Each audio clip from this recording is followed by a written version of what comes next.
Bonjour, c'est Nicolas chez Atavik. On a beaucoup de chance aujourd'hui, on est dans la très belle région de Saint-Plancard avec les Pyrénées juste derrière nous, et on est venu vous présenter Xavier qui va nous parler de sa passion pour les boxers, mais pas seulement. On vous emmène voir ça tout de suite.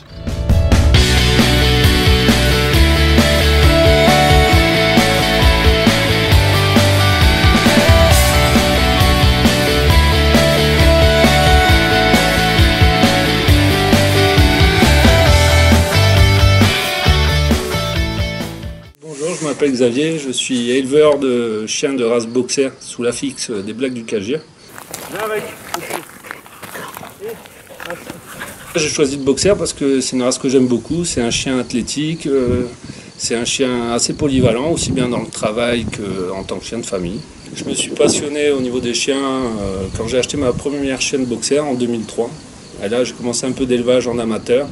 Et j'ai une chienne qui m'a vraiment donné envie d'aller plus loin et de m'installer dans l'élevage en tant que professionnel afin de produire davantage et de pouvoir passer plus de temps à m'occuper de mes chiens et à les entraîner. Actuellement, j'ai un petit cheptel, donc c'est-à-dire que je n'ai pas une grosse production et je ne tiens pas non plus à avoir une production de type industriel. Je veux pouvoir consacrer suffisamment de temps à mes chiens et pouvoir aussi faire des activités annexes comme des sports canins ou des balades ou actuellement depuis peu aussi un peu de médiation animale. La médiation animale, ça fait pas très longtemps que j'ai découvert cette activité et grâce à Marie et l'association AMA, j'ai pu en tant que bénévole intervenir dans différentes séances. Notamment, les plus connues peut-être, c'est les maisons de retraite.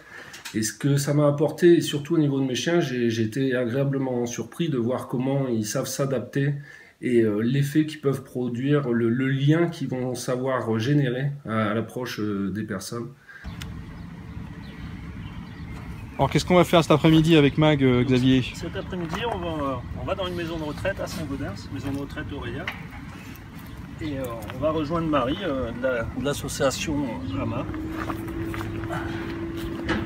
Ce qui m'a beaucoup plu aussi en matière de médiation, c'est les interventions qu'on a pu faire auprès d'IME ou d'enfants ou d'interpublics ou d'adolescents en difficulté et de voir ce que ça peut apporter, les échanges que ça peut créer. Et je trouve ça formidable en fait que le pouvoir qu'a un petit bout de chien en fait pour générer des liens, c'est assez marquant. Alors, je pratique avec mes boxers du ring, qui est une discipline qui inclut du mordant, et c'est pas la discipline dans laquelle le boxer est le plus représenté. Il est parfois dit comme une race exotique, mais c'est un chien qui, avec du travail, peut montrer aussi de très bonnes capacités et des qualités dans ce sport. Par rapport au ring, dans le boxer, il faut déjà un chien qui ait des qualités de saut. Donc en fonction des niveaux auxquels on veut accéder, que le chien ait quand même une bonne détente, un influx nerveux suffisant pour pouvoir franchir des sauts d'obstacles, des haies, des palissades, un saut en longueur. Assez de tonicité quand même, parce que sur le ring, c'est quand même une discipline exigeante au niveau des esquives, du travail fourni par les hommes d'attaque. Et ensuite aussi au niveau caractère, il faut un chien qui soit assez équilibré et sportif aussi au niveau du mordant.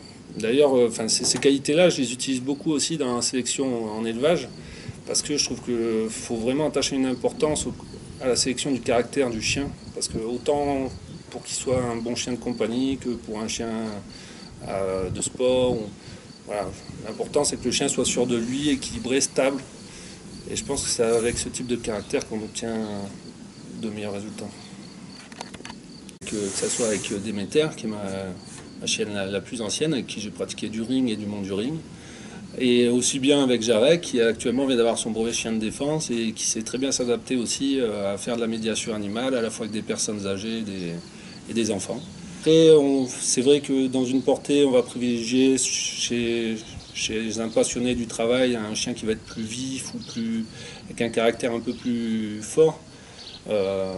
Et je vais peut-être plus facilement diriger les personnes qui veulent qu'un chien de compagnie, un chien de famille, vers des caractères plus souples au niveau obéissance, parce que je sais que les gens vont certainement fournir un travail différent au niveau de l'éducation. Elle a un petit caractère de lionne en fait, c'est pour ça que je l'ai appelée ma lionne. Et c'est important aussi justement le travail de socialisation du chiot, le travail de l'éleveur pour voilà, permettre au chiot de voir un maximum de choses petites.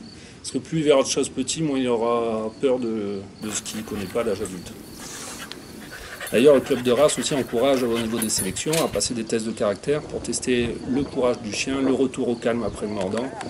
Et c'est ce qu'on travaille aussi dans les disciplines canines, sportives.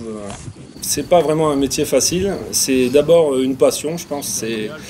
Et la première difficulté, c'est qu'on a tous tendance à dire que nos chiens sont les plus beaux, les plus gentils. Parfois, ce qui peut faire de la peine, c'est de devoir écarter certains chiens de la reproduction parce que les causes de santé ne vont pas correspondre aux exigences que l'on a en tant qu'éleveur.